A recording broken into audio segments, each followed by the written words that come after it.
आजमगढ़ जिले के हरिऔध कला केंद्र में भारतीय जनता पार्टी द्वारा वन नेशन वन इलेक्शन विषय पर एक संवाद कार्यक्रम आयोजित किया गया। कार्यक्रम की अध्यक्षता भाजपा जिलाध्यक्ष ध्रुव कुमार सिंह ने की। मुख्य अतिथि के रूप में राज्यसभा सांसद सीमा द्विवेदी जहां इस कार्यक्रम में मौजूद रहीं, वहीं विशिष्ट अतिथि के रूप में बलिया विधायक केतकी सिंह भी कार्यक्रम में मौजूद रहीं। बलिया विधायक केतकी सिंह ने कहा कि 1951 से 1963 तक देश में लोकसभा और विधानसभा चुनाव एक साथ होते थे, पर कुछ राजनीतिक दलों ने अपने फायदे के लिए इस व्यवस्था को समाप्त करवा दिया। उन्होंने सपा प्रमुख अखिलेश यादव पर तीखा हमला बोलते हुए कहा कि जो नेता चांदी के चम्मच के साथ पैदा हुए हों, वे कठोर निर्णय नहीं ले सकते। नरेंद्र मोदी ने जो कहा वो करके दिखाया। केतकी सिंह ने विपक्ष पर राष्ट्र विरोधी गतिविधियों का समर्थन करने का आरोप भी लगाया। उन्होंने कहा कि चाहे रामायण की प्रतियों को जलाने की बात हो या कुंभ मेले में विवादित टिप्पणी, इन सब में विपक्ष की संलिप्तता रही है। उन्होंने कहा कि जनता अब सब समझ चुकी है और इन लोगों को बार बार नकार रही है। बता दें कि कार्यक्रम में एक राष्ट्र एक चुनाव के महत्व और इससे होने वाले राष्ट्रीय लाभों पर गहन चर्चा की गई। वक्ताओं ने बताया कि इससे चुनाव में खर्च होने वाले समय और धन की बचत होगी, जिससे सरकारें पूरे कार्यकाल में स्थिरता से विकास कार्यों पर ध्यान केंद्रित कर सकेंगी। कार्यक्रम में संबोधित करते हुए राज्यसभा सांसद सीमा द्विवेदी ने कहा कि देश के प्रधानमंत्री नरेंद्र मोदी ने विकसित भारत के निर्माण के लिए जो संकल्प लिया है, उसमें वन नेशन वन इलेक्शन एक बड़ा कदम है। बार बार चुनाव कराने से न केवल आर्थिक बोझ बढ़ता है, बल्कि प्रशासनिक व्यवस्था भी प्रभावित होती है। कार्यक्रम में भाजपा कार्य समिति सदस्य अखिलेश मिश्रा गुड्डू, जिला उपाध्यक्ष हरिवंश मिश्रा समेत बड़ी संख्या में भाजपा पदाधिकारी और कार्यकर्ता मौजूद रहे। इस आयोजन में महिलाओं की भी उल्लेखनीय भागीदारी रही। ये पहले इस तरह के चुनाव देखिए, जब ये देश आजाद हुआ था तो 1951 से लेके 1967 तक इसी क्रम में चुनाव होते थे। एक साथ ही पूरे देश में चुनाव होते थे।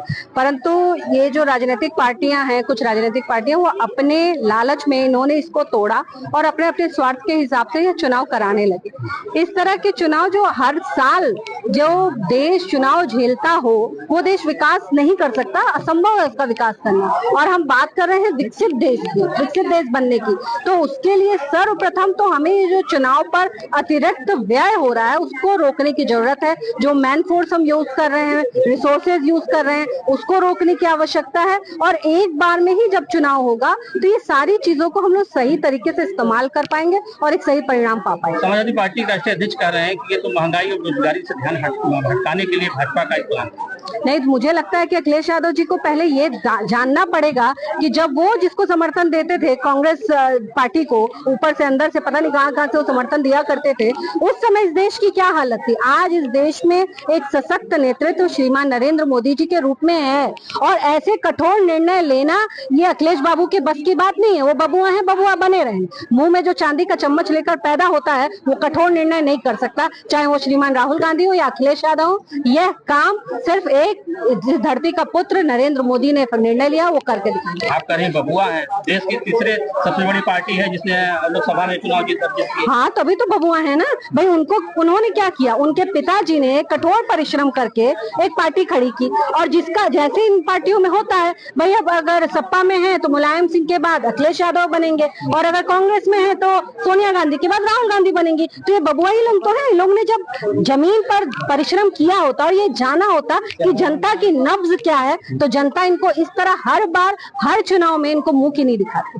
राणा सांगा पे भी मुखर है, वो रामविलास सुमन के साथ एकदम। ये जितने राष्ट्र विरोधी ताकतें हैं ना, आप देखेंगे कि औरंगजेब की बड़ाई करते हैं, आप ये देखेंगे कि इनके लोग रामायण की प्रतियां फाड़ते हैं, आप ये देखेंगे कि श्री रामचंद्र को उल्टा सीधा बोलते हैं, आप ये देखेंगे कि कुंभ मेला में 100 तरीके की बुराइयां निकालते हैं। तो जितनी राष्ट्र विरोधी चीजें हैं, जितनी हिंदू धर्म विरोधी चीजें हैं, इनको करने में ये मजा आता है। ये अपने वोट बैंक को लगातार लुभाने के चक्कर में इस देश की अखंडता को तोड़ने में थोड़ा भी इनको शर्म नहीं है, और शायद यही वजह है कि जनता के सामने ये बेनकाब हो चुके हैं और जनता इनको लगातार ठुकराती जा रही है। मैडम, एक सवाल और है कि निशिकांत दुबे और दिनेश शर्मा के बयान से आप कितने सहमत हैं?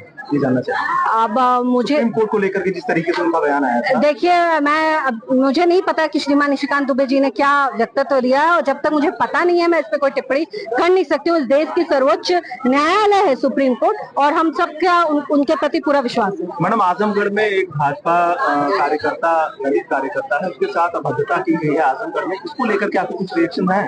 अगर पूर्व जिलाधीश, अगर इस तरह की कोई भी बात है तो संपूर्ण भारतीय जनता पार्टी अपने कार्यकर्ता के साथ साथ प्रदेश की हर जनता के सम्मान की रक्षा की हमने प्रतिज्ञा की है, और विशेषकर अगर वो किसी दलित परिवार से आता है तो उसको इस समाज में बराबरी का सम्मान मिलना चाहिए, इसका भी ध्यान हम रखेंगे। और अगर ऐसी कोई बात है तो अभी हम लोग मिल के बैठ के बात करते हैं, और आवश्यकता जैसी पड़ी उसके ऊपर कार्रवाई कराएंगे। धन्यवाद। CIB इंडिया न्यूज की सभी खबरों को देखने के लिए लाल रंग की बटन को दबाकर चैनल को सब्सक्राइब जरूर करें, घंटी जरूर दबाएं ताकि हमारी सभी खबरों के नोटिफिकेशंस आप तक पहुंचते रहें।